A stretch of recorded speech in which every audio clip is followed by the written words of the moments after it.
questions? Where is the new headquarters being built?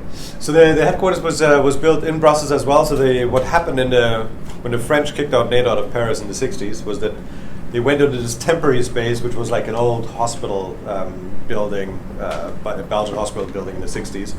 Took that over, and by the time, by the 2010s or something, it looked just dilapidated. So they built a new headquarters just on the opposite side of the road. And that looks, as Jerry Connolly, the U.S. congressman who's still with us and now president again, he says it's like right walking out of Star Wars. It's like that kind of like huge grandiose. Just that's for the NATO headquarters. Yeah. Google it and you should see it's it. Great. It's incredible. Yeah, it's well designed. Yeah, absolutely.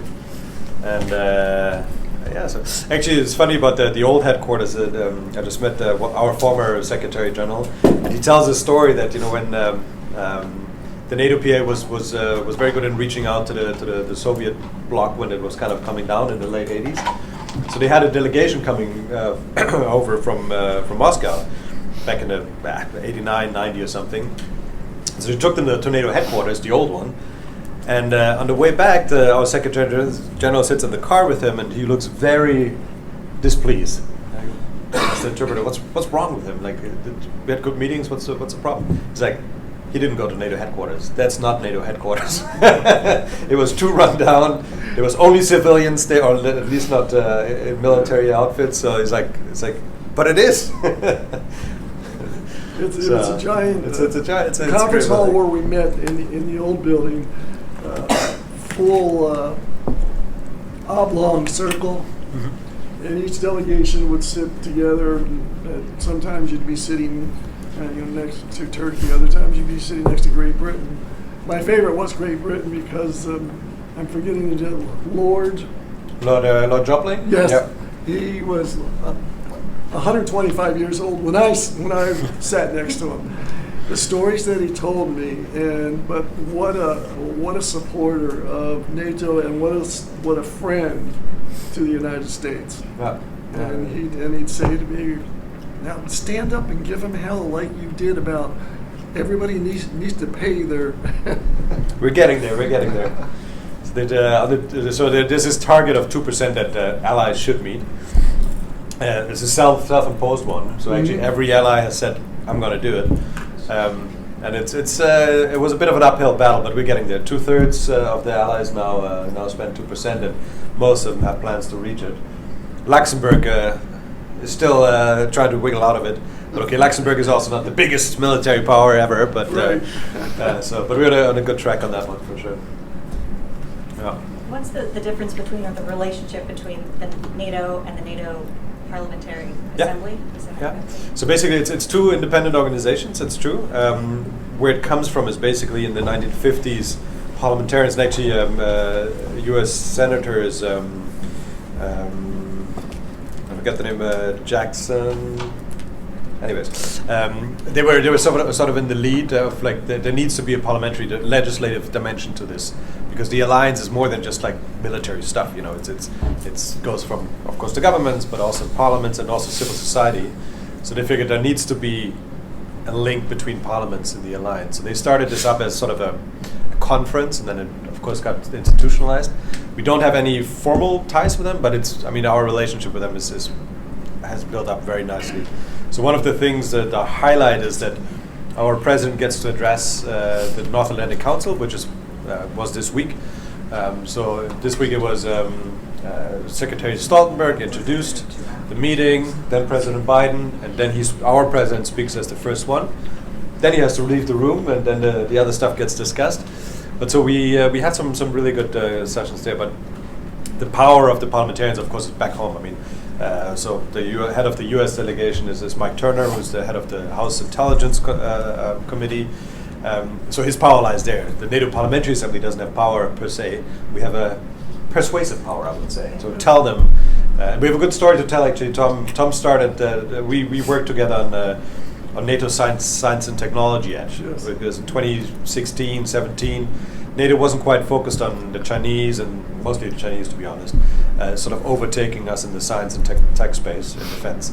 And so we did a report together to tell people, wake up, we got to look at this. And a couple years later, I have to say, we took it forward with a Canadian MP afterwards, after Tom left, and then it's got picked up at NATO. So it's this persuasive power that counts for us. Yeah. Thank you. Yeah. No problem. And of course, I think the key for the alliance is that governments will always, that's what I say at least, governments will always find a way and negotiate a text and what have you, and they'll find a way. But when the parliamentary support for the alliance fades away, that's when we're in trouble. I mean, it's the relationships that people build between Congress, the Bundestag in Germany, the Senate in Italy or France. This connective tissue is really important to make it more than just a military alliance that doesn't like Russia. That's not what it's about. It's there's this connective tissue underneath that we need to keep. So. In the group in charge, there were only 4 or 5 of us, as far as the president, vice president, secretary, president, 4 vice presidents, and a treasurer, and then the secretary general, and then we were responsible for keeping the consistency, the coherency of things. But it was such it's probably, I'm sure still is, it's such a friendly group. I mean, the camaraderie is just unbelievable. I don't know how many invitations that I got to visit other countries. We'll come, let's make sure that we do this over in our country the next time. And if you don't be able to do that, come and see us anyhow. It's quite intellectual. You're just surrounded by scholars, excluding me. But I've learned so much from them, and I keep telling my wife it was the most exciting part of Congress that I've ever experienced. That's I'm good trying to to hear. figure out. I was supposed to go back with Mike on one occasion, and then something happened, and we didn't do it. But next time there's something in Brussels, I'm going to try and maneuver my way. Absolutely. Yeah. No, the camaraderie is really like what makes it work. I mean, I was just sitting in the car with some of the vice presidents, one from Portugal, who was picking on the Romanian, and he had it because he had a fado, like Portuguese songs as a playlist. So they were listening to Portuguese songs in the cab, and that's what makes an alliance real. Like it's more than just about sitting in buildings and negotiating texts and so on. Yeah, Dave Kennedy from the Sun-Gazette. The connective tissue, that sort of soft power, interwoven political help. If there's anything less than full-throated support for NATO here in the U.S., quite frankly, isn't that noticed? It is. It's noticed and discussed. I mean, that's really what it is. I mean, of course, people are worried about, whether it's the U.S. or France, quite frankly, or wherever it may be, when their support for the alliance is dropping. That gets discussed, and that's where it needs, because it's about understanding the stories of each other. Like, because obviously, when you're a U.S. congressman from Pennsylvania, you have other concerns. Your constituents have other concerns than someone who comes from Poland, for example. So to bring those stories together and try to understand what the alliance is, that's really important, because let's say take a topic like Russia or China. You in Congress you will discuss those issues on the Hill, but through U.S. lenses. In Poland, you will discuss the same issues through Polish lenses. But to understand those different lenses and look at the same picture with different eyes, that's where the power of this alliance comes from, I would say. NATO's probably, or is NATO concerned about the rise of nationalism, right-wing nationalism, in a lot of Eastern Europe? I mean, Viktor Orban visiting former President Trump. This is not so subtle a message. Yeah, I mean, again, I think it's in a lot of our countries where those things happen, and it is really about trying to understand where it's all coming from, trying to work through those issues. But I mean, NATO hasn't. It's not like a place NATO hasn't been there before. If you look back into the 70s or 60s, when it was left-wing socialism that was on the rise in Europe, you had the same exact concerns, like, oh my God, are we going to lose France? Are we going to lose Germany? Are we going to lose whoever it is? So it's working through those things. But I think that from sort of the left to the right, there is there's a common core of concerns that I think are always going to be there, and there will always be the extremes on either side, up and down, what have you. So it's about finding that common core and relying on that, and then figuring some of those issues out. And I mean, You really believe that the Common Core is still there with it's ultra right wing in France rising, in Germany rising to an extent. yeah. This is pretty concerning, I would assume, to NATO. It is. I mean,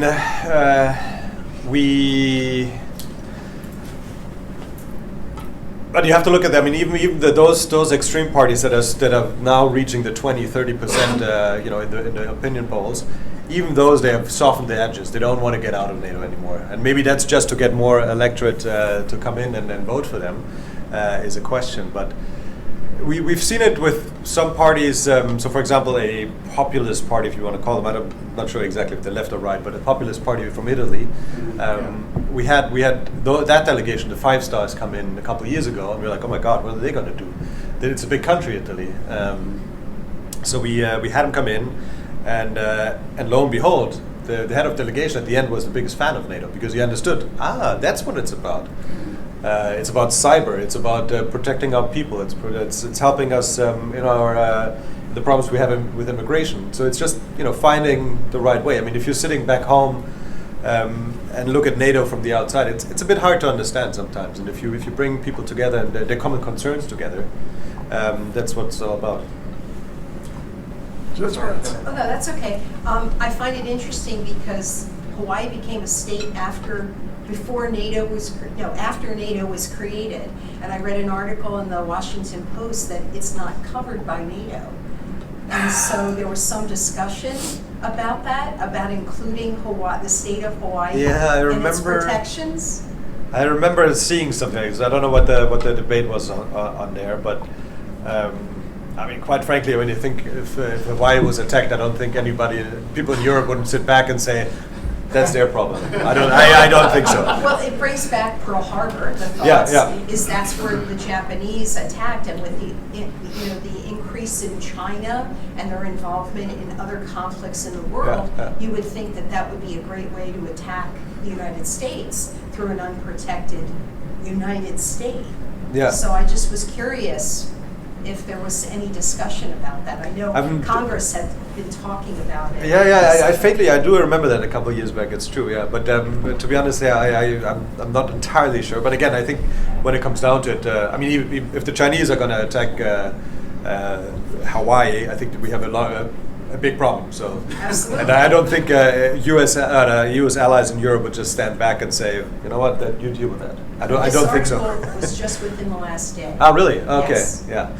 I got to look it up then, yeah. But I remember from a couple of years ago that there was a discussion about I it. have a solution for that. Judge and I will go to the next NATO conference, then we'll go to Hawaii for a couple of weeks, just to let everybody know you're protected. Then we'll go back to Brussels and report to NATO. Actually, I think Mike took a delegation to Hawaii once, a couple of years Yeah, back. he had to do it after I left. Oh, yeah, there you go, yeah. So... It's close knit though. It's remarkable, and Edie went on a trip or two with me, and family members come along. We have to pay for their expenses, and we do that. But even spouses and husbands that aren't in a parliament or aren't in Congress get together and do the things. They have their own committee working on issues. But it is so important, and it's just, I can't say enough about it. It's my wife knows how much I go on about this. It really has expanded my horizons, the time that I spent with NATO, and I really miss it. What we can do, Judge, is we can get a real hot issue and go to The Hague and argue it there. That would be interesting. But I mean, you see those kind of, not convergence stories, but understand it, because NATO is they say a 360 alliance. You know, you have to protect from the north, you have to protect from Russia, you have to think about the Chinese. So I had maybe you remember Osman Bak, a Turkish member of parliament, and he. So I took him up to, or the committee that I was leading at the time took him up to Svalbard, to Norway, and so there's a Turk up in the high north, closer to the North Pole, and he was like, this is really important, also for Turkey. So the next year he came back and did a report on the Arctic. I mean, who would have thought? Obviously the Nordics care about the Arctic, but the Turk says this is so important. I want to do a report on that too. And we have now a Belgian doing a southern report. So I don't know if that's the one, but I went up with who was the madam from England. Melon Moon, maybe? Yeah. She and I. And maybe the Turkish delegation could very well be. too. Yeah. I was just so cold. I stayed in all the time. But it was.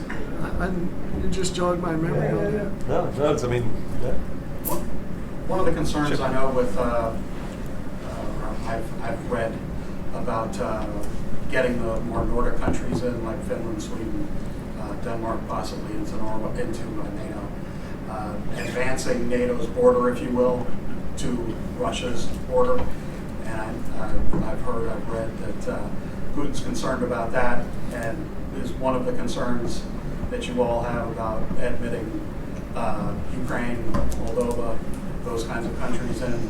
Is this a concern as well, advancing that kind of southern border right up to Putin's border as well? So I mean, look, I mean, this is of course the Russian line is that NATO is being aggressive because they're expanding, but the fact is NATO is not expanding.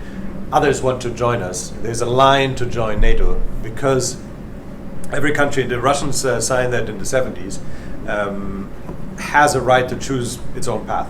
That's a fundamental international law, if you will.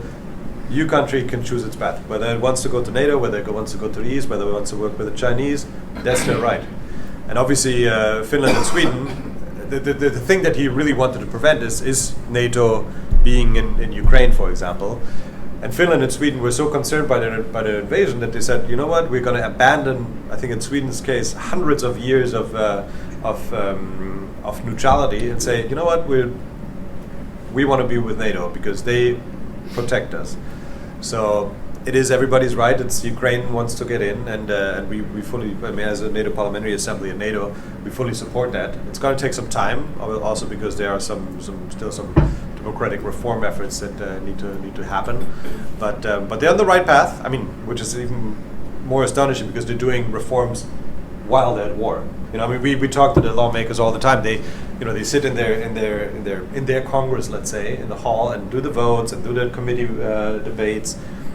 Air raid comes every so often. They have to go down in the basement, stay for a couple hours, go back and do their work. So they could just sit back and say we're at war. We don't want to do any laws. We don't have time for this. But no, they are fully committed to this.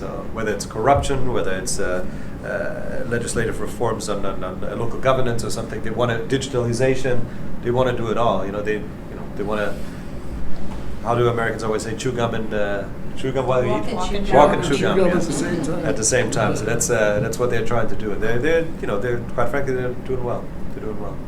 But morale is of course sapping. I mean, 2.5 years of war now, of course, tears at that. So we need to keep standing behind them and have that long-term vision for them as well.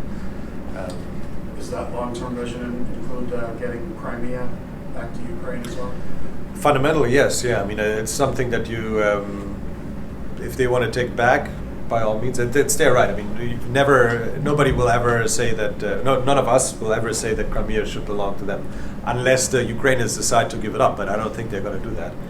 A good story here is, of course, that the United States, the Baltic Republic, so Latvia, Estonia, and Lithuania, after they got invaded by the Soviet Union, they were gobbled up and incorporated into the Soviet Union. And most European countries, almost all of them, I think, said, okay, that's fine, you know what, we'll recognize that they're part of the Soviet Union. The US never did. They had ambassadors in exile here in Washington for 50 years or something, I guess, because they didn't recognize that you can just take somebody's territory. So I think that story is there. Even if Crimea is not going to go back to Ukraine for 50 years, the fundamental stand has to be, it is part of Ukraine. What do you say to Americans that think that this isn't their concern? I think it is their concern. I think the history of two world wars show that the U.S. couldn't stay out of it. What happens in Europe also concerned the U.S. Even if you got into the war late or something, in the end it always affects the U.S. fundamentally. So that's one thing. But also, of course, what happens in Ukraine doesn't just affect Europe. It affects the whole world. I mean, if you're looking at Taiwan, if you're looking everywhere, even Armenia and Azerbaijan, South America, between Venezuela and Guyana, I think, is like, if it becomes habit that you're like, oh, you know what, borders are not that important. You know, we have a sort of a claim on that piece of land over there.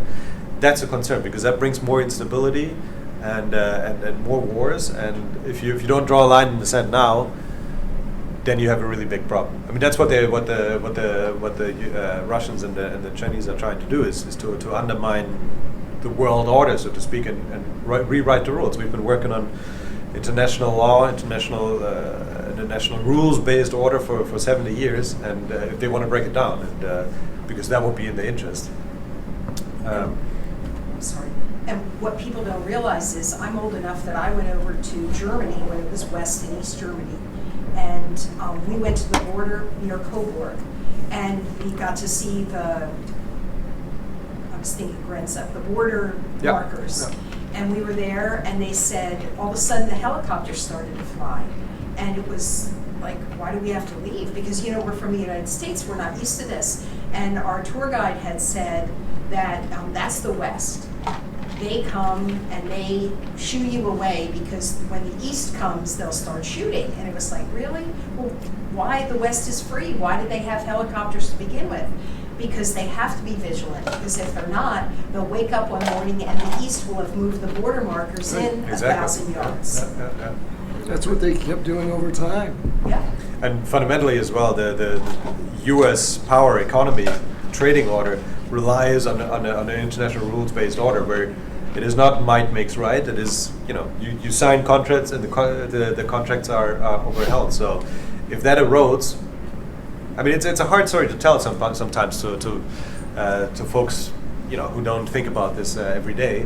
But it is fundamentally something that you won't see it. Like if obviously you won't see it tomorrow, that everything crackles. But you know, give it 5 years. If we accept Ukraine being gobbled away, give it 5 years, and you see a whole different world where.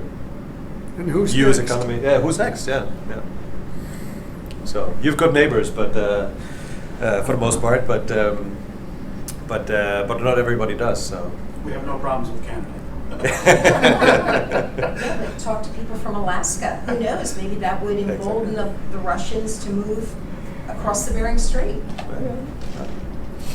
Do you believe that if we give up on Ukraine, that Russia will then try to move into other parts of Eastern Europe?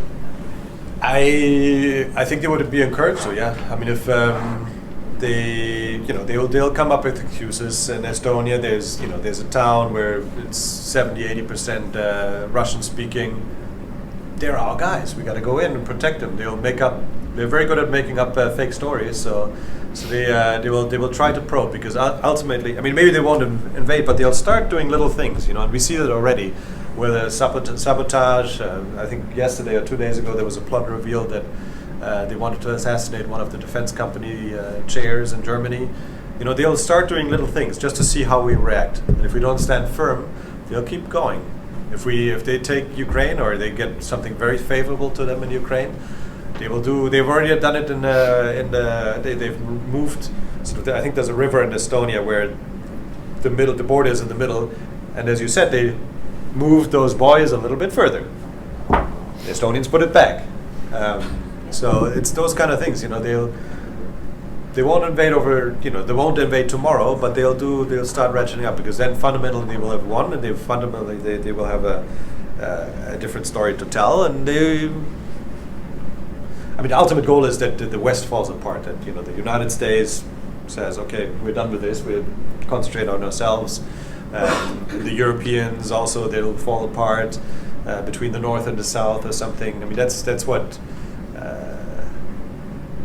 the ultimate goal is. as far as the U.S.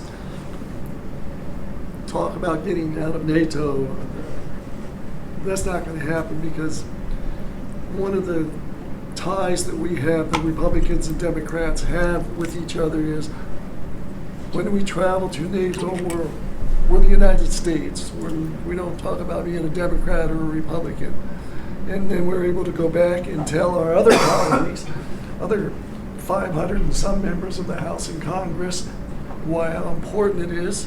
And those people take that information back to their districts, and people turn around and say, no, we need NATO.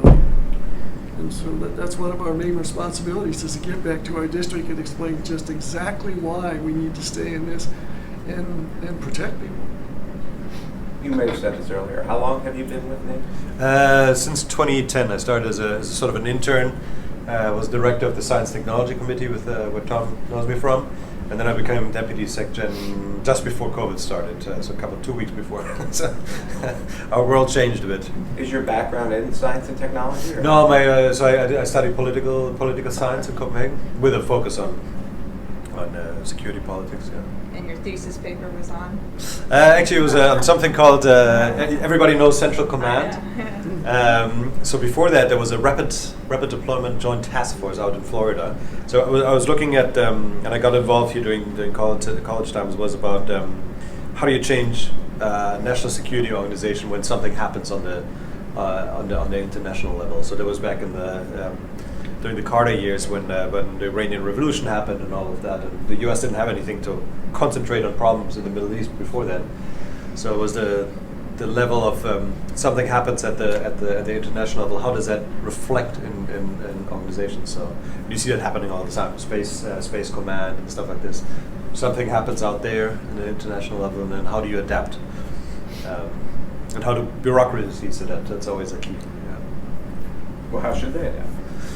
Well, in an ideal world, in an ideal world it'll change overnight, but bureaucratic politics comes into play. If anybody has an answer to that, he does, because when I had to do my presentation on science and technology, he wrote me the most incredible speech that I presented, and people kept thanking me, and so it was a very nice speech, and I have to give my colleague credit. Thank you. The problem with cyber terrorism influencing organizations or influencing campaigns coming up here in the election. This is a commonly known thing in Europe that Russia has done this in the past. How concerned is NATO about this, given the fact that splitting the U.S. is pretty fractionalized now with politics, with political parties, and it's been known that Russia has tried to split these wedges with cyber campaigns. Talk a little bit about, is NATO concerned about that kind of thing? Absolutely. I mean, we are. There's stuff happening, and so one of the key our key ask as an assembly vis-a-vis NATO has been to build up a Center for Democratic Resilience. That's Jerry Connolly's idea. It's supported by Mike Foley. So the idea is that NATO, as I said before, is not just a military alliance. It's also an alliance of democracies. So NATO needs something to do exactly that. So, for example, I mean, the United States has so much stuff; they can hopefully handle it by themselves. But smaller countries as well. Like, how do you fight online disinformation? How do you do this? How do you uncover plots of strawmen and so on and so forth? So that you have a place at NATO itself that you can call as a sort of a hotline and say, look guys, I've got a problem with my election coming up. I think the Russians are in there somewhere. Does anybody have expertise on that? So to have a center like this at NATO would send a very good signal. But obviously we are concerned. It's you need to be vigilant all the time. It has a lot to do with education, media education. How do you understand news? It's a tough sell, of course, because it's hard work. Like they have so many trolls. Especially China, of course, has not just lots of humans, but lots of bots that can amplify all of these stories. And you hear it. I mean, even in my extended family, my wife is Greek, so I hear it in Greece as well. They have traditionally good ties with Russia through Orthodox Church and so on. You see it in the media landscape. All of those little twists on stories that Russia puts out, they're coming there. Even people who you wouldn't expect them to say, like, oh yeah, but Russia, or I've heard this story. It's like, well, that's not quite true. But to fight that, it's easier to tell a lie than to tell the truth, unfortunately. Does NATO believe that Russia is involved in that kind of thing? Disinformation? Yeah, online? yes, of course. I mean, they are. Yeah, I mean, they're very good at hiding that. But I think so. That's another thing NATO has been stepping up recently is because for a long time we didn't really know how to handle that, because obviously it's not the government putting out disinformation. It's a Russian that got a contract, but not even a contract, got some money to do that. How do you make that link between? I mean, you're people of the law. How do you make that connection between somebody doing this and somebody giving the order? If there's where's the trace?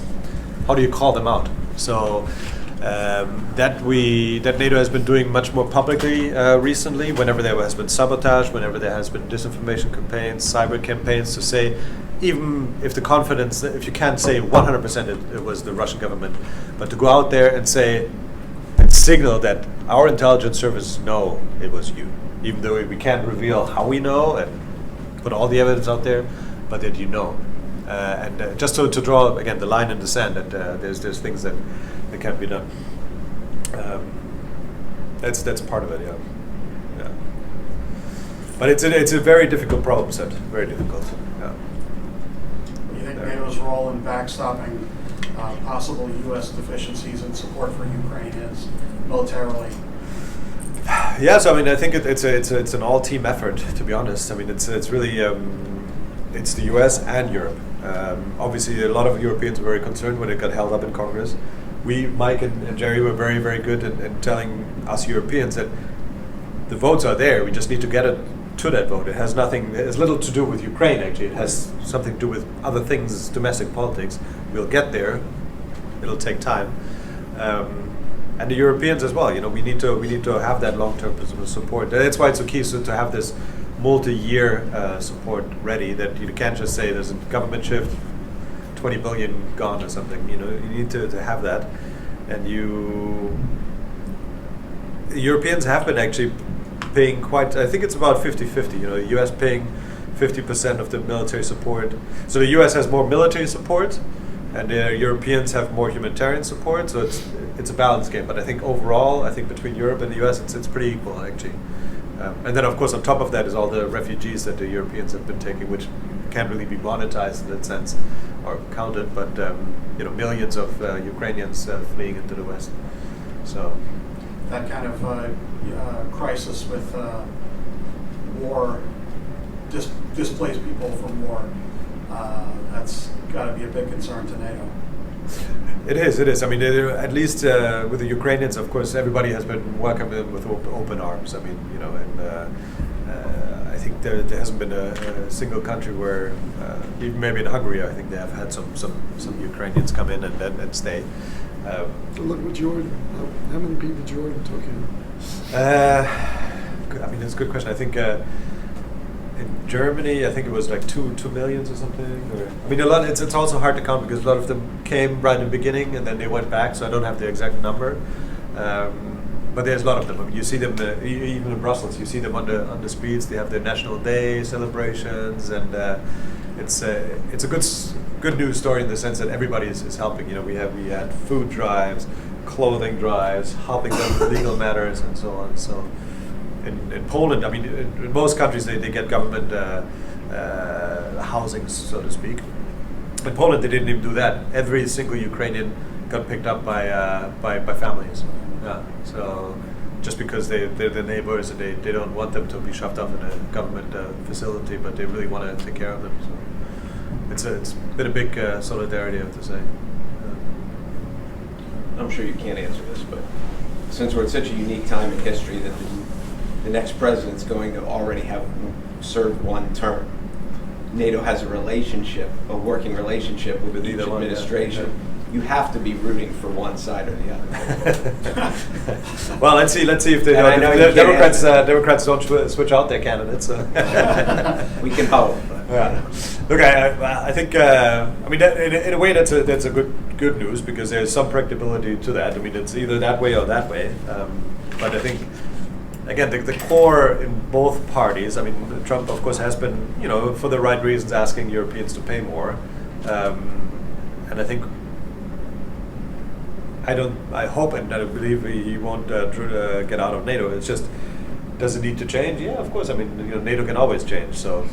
He's not going to. He No. tried it before, and Mike and Jerry and I and several other people got together and said, look, this is, you're making a major mistake here, and it's just not going to happen anyhow because Congress isn't going to let you do it. Exactly, yeah, that's true. And actually, I think Mike and Jerry have been co-sponsors on a bill to say that you cannot withdraw NATO just like this. There needs to be congressional approval of that. So It's like people get upset with the United Nations. Yeah, it's a problem, but at least we're there. We have a dog in the fight. yeah.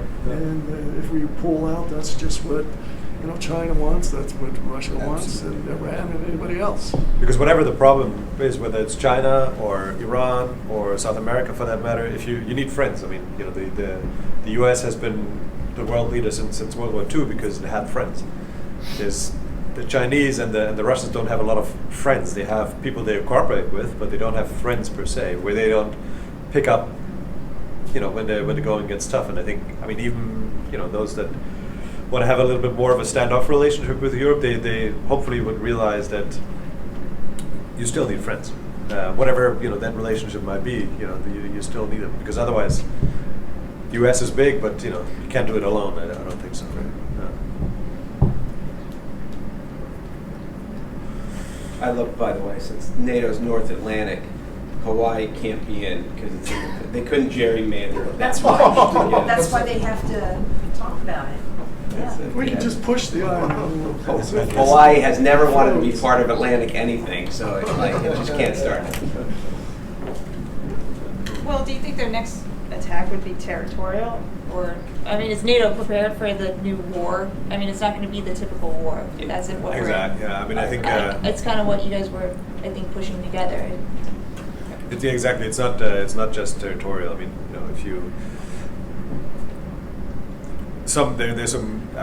If somebody was going to attack Hawaii, they would be attacking somewhere else as well. There would be a full front. If somebody takes that decision to attack Hawaii, then it's a big war. Plus the fact that I don't know who the general is in charge of the forces now, but I wouldn't want to mess with the general. I wouldn't want to be one of the countries that say we're not participating anymore. This guy stood about 7 feet tall, this wide, all kinds of medals, and was ready to go at the drop of a hat if we needed it. Yeah. So I wouldn't worry too much about Hawaii. I hope. Well, it was just a unique circumstance that you think it's the United States, but it's not part just because geographically where it's located. Yeah, you had other cases like this with France and Algeria in the 50s. It was also it was French territory. It wasn't a colony or anything, but it was France. And their NATO said, that's your business, unfortunately.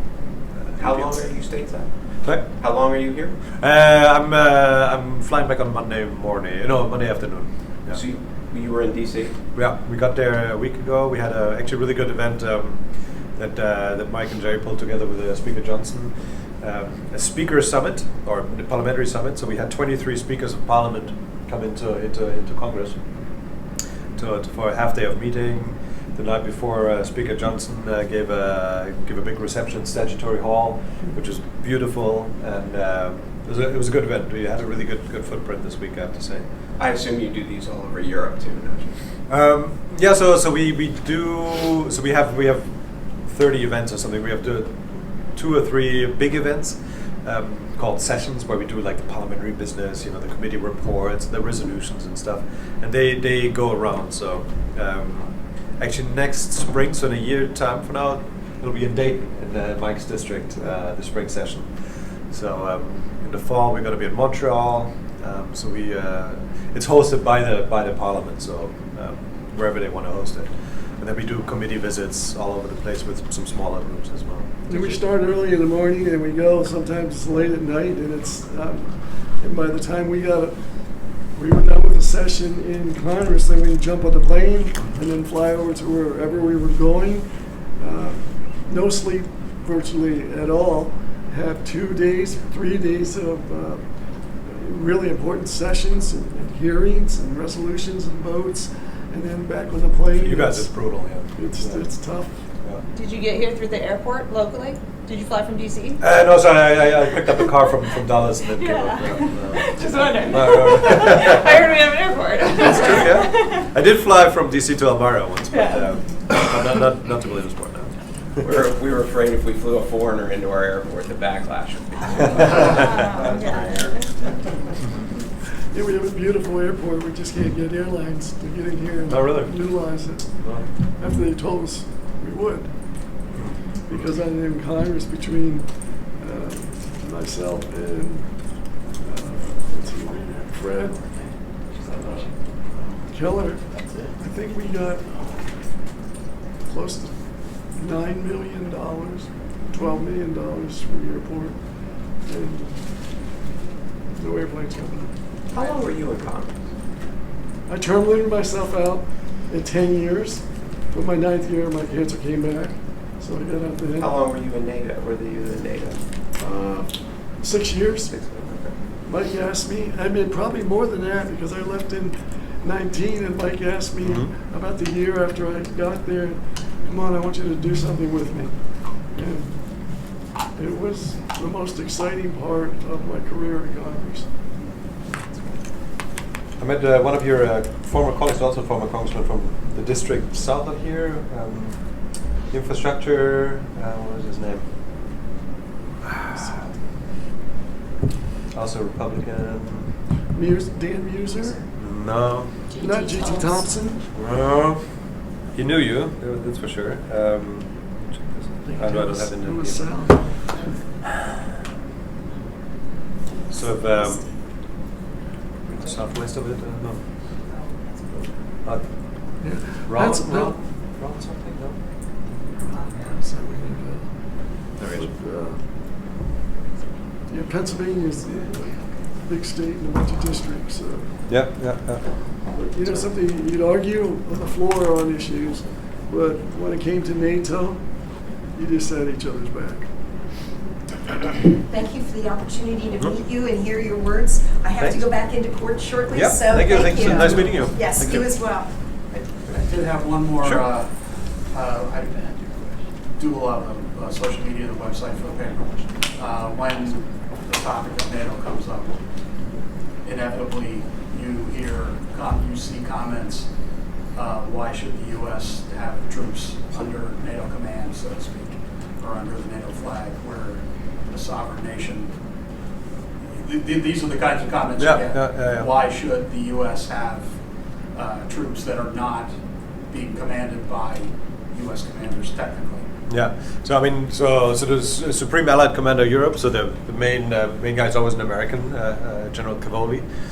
So at the top there's an American. So that's the key.